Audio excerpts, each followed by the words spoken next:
Hello everyone, welcome to the science lecture of grade 9 and we are discussing chapter 15, improvement in food resources. This is video session number 2. Techniques of crop variety improvement is our next topic. There are two ways through which we can have improvement in crop varieties. First is genetically modified crops. We discussed BT cotton, which was an example of this category. Now, today we will discuss hybridization. Dear students, you must have enjoyed the juice of lime. So, lime is actually a hybrid product of orange and lemon. Just remember, it has both the characteristics. Seeds are like orange, look is also like orange, but some of the lemon characteristics are also there. So mixed taste we experience when we drink juice of lime. So if we have two crops like orange and lime, and if we have two desirable characteristics in two different plants, then we can get a hybrid plant in which a single plant will show both those desired characteristics. This is known as hybridization. So there are three possible types. Intervarietal means between different varieties of plants. Interspecific means between different species of plant. And intergeneric means between different genus. The students' question may arise that what is this genus? So in next chapter you will learn about the classification of living organisms, in which genus is one category which is above species. Okay, so now we have crop production. Crop production means providing nutrition to the improved variety. It involves different practices carried out by farmer to achieve higher standards of crop production. Also, to obtain higher yield and quality, appropriate nutrition must be provided. So it includes three steps. Nutrient management, that can be managed by using manure, fertilizers, and organic farming is very well known word to us. Irrigation means to provide water to them. And cropping pattern, in which pattern we grow the crops in farm, that also matters a lot. Let us discuss all those 3 points one by one. Nutrient management. So there are 16 nutrients which are essential for plants. Out of these, 13 nutrients will be provided by soil. Oxygen and carbon dioxide type of gases will be provided by air, and hydrogen that can be obtained from water. Some of the nutrients are in this category, macronutrients, and some fall into this category, micronutrients. Dear students, micro means less and macro means more. So the nutrients which are required in less proportion are known as micronutrients, and the nutrients which are required in more proportion are obviously known as macronutrients. So boron and zinc are micronutrients example. Macronutrients examples are potassium, calcium, magnesium, sulfur, phosphorus, nitrogen, etc. Manure. Dear students, you must have heard about this many a times in your previous classes.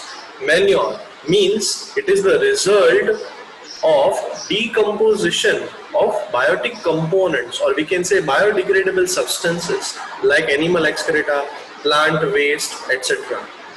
Advantages of manures. Manures help in enriching the soil with organic matter and nutrients. This we called as humus in previous class. So that humus, that is organic matter inside the soil, can be increased. Manure also helps in increasing soil fertility. Water holding capacity of that soil will increase. Soil texture will also increase. Save our environment from excessive use of fertilizers. If we promote use of manure, then people will use the fertilizers in less amount, and fertilizers are obviously chemicals. So it is not advisable to use much more fertilizers. Manure is broadly categorized into two types according to biological material that we use in production process. First is compost. In composting process, the waste material is collected into a pit and it will undergo the normal decomposition process. Decomposition process means a complex material is broken into simple form. So this conversion of complex to simple form is decomposition, and this material will be used as manure once it is dried up. So this is compost. And same procedure, same pattern. Decomposition is the only phenomenon, but if we use earthworms, then that manure will be known as vermicompost. Definitely, vermicompost consists worms involved in the process. So worms means living organisms, and wherever living organisms are involved, we can understand that more and more nutrients are there. So vermicompost can be considered better than compost. After that, we have green manure. Plants like sun hemp or guar are grown and mulched by plowing them into soil, which is turned into green manure. Special plants, examples are shared over here, are grown for getting green manure itself. Means these plants will be covered by soil. To mulch means to cover the upper layer, and these plants will provide nutrients, right? So this is green manure. These things can help in enriching the soil with nitrogen and phosphorus. Means if we want to replenish these nutrients into the soil, then especially these plants will be grown, and those green plants themselves will be again mulched by plowing it again. Now we have fertilizers. So fertilizers are commercially produced chemicals which can provide essential nutrients as per the requirement. So there are 2-3 advantages, but more are disadvantages. So disadvantages are excessive use of fertilizers leads to pollution of water, because at the manufacturing unit, water will be used in production process, and that produced water, wastewater, will be thrown into water bodies. Continuous use of fertilizer lead to decrease in soil fertility, because organic matter of the soil cannot be replenished as microorganisms present in soil get harmed whenever we spray these fertilizers, chemicals. So to avoid use of fertilizers, we can promote use of manure, and by using these natural substances, nowadays farming is promoted and there is awareness in people. So organic farming is very trending right now. It's a farming system in which use of chemicals such as fertilizers, herbicides, pesticides, etc., everything is reduced or sometimes completely neglected. It involves the use of following components. Organic manure will be used, recycled farm waste, bioagents such as culture of blue-green algae in preparation of biofertilizers, biopesticides such as leaves of neem or turmeric for grain storage. The fumes of neem and the turmeric crop can prevent some insects and some microorganisms, and we can have the protected crop amount at our grain storage. Healthy cropping patterns such as mixed cropping, intercropping and crop rotation, these techniques will help us in controlling growth of weed, pest and pesticides. Weed means, students, you must be knowing that unwanted plants that grow along with the required crops. Pest and insects, okay. So those things are also not required. After that, we have to focus on irrigation also. Water is very essential component.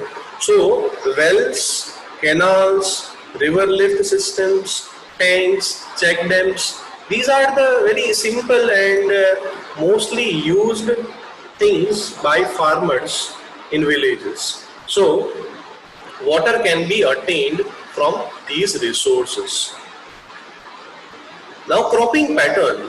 Different ways of growing crops are used for maximum benefits. These include mixed cropping, intercropping and crop rotation. Means, as it is shown over here, intercropping means same type of crop but that will be grown in line by having gap between them. and in that gap we can grow another type of crop, so that particular farm soil will not become deficient in particular nutrient. We can also have mixed cropping like this. So some examples are also shared with us that these crops can be grown simultaneously, means together in the same field at the same time. Wheat plus gram, wheat plus mustard, groundnut plus sunflower.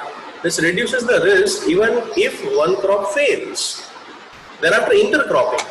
So is growing two or more crops simultaneously in the same field in alternate rows. Examples are maize plus soybean, millet plus cowpea, etc. Crops with different nutrient requirements are selected. This helps in better use of nutrients and prevents spreading of diseases to all plants of the same crop in the same field. After that, crop rotation means once one particular type of crop is grown in one season, then same type of crop should not be grown just after that crop, right?